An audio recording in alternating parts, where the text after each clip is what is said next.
ஐயோ, இந்த பொம்பளை வேற இங்கே வந்திருக்கு. எங்கள் அம்மா முப்பாத்தம்மனுக்கு வேண்டி முப்பாத்தான்னு பேர் வச்சாங்க.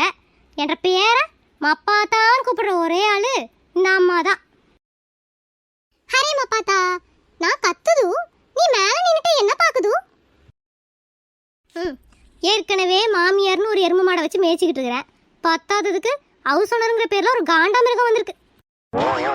அம்மா, எப்போ வந்தீங்க? வாங்க வீட்டுக்குள்ள. என்ன வெளிய நின்னு கத்திட்டு இருக்கீங்க? ஏனி மப்பாத்தா, வாடகை மட்டும் கொடுத்தா போதுமா? கரண்ட் பில் யார் கொடுப்பா? இதெல்லாம் நான் வந்து கேட்கணுமா? ஐயோ அம்மா, இதுக்காக இவ்வளவு தூரம் வந்தீங்க? என் வீட்டுக்கார ஜிபே பண்ணி விடுன்னு சொன்னாருங்க. அமௌண்ட் வந்துரும், பயப்படாம போங்க. ஏண்டி, வீட்டுக்கு ஹவுஸ் ஓனர் நிம்மலும் நீ என்ன மேல நின்னுட்டு பேசுது? ஹவுஸ் ஓனர்னா பாத பூஜையை பண்ண முடியும், பதில் தான் சொல்ல முடியும்.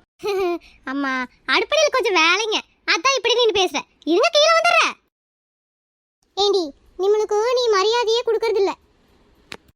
ஏன்னா உருசனுக்கே கொடுக்க மாட்டேன், இந்த அம்மாவுக்கு வேணுமாமா மரியாதை. என்னடி நிம்மளு கேட்டுக்கிட்டே இருக்கு, நீ கம்முன்னு நிக்குது? வாயில நிறைய வண்ண வண்ணமா வருது, பேசின வாடகை ஏத்திடுவியே, அத்தா வாயை மூடிட்டு நிக்கிற. ஹரே பகவான், இவ என்ன இப்படியே நிக்குது?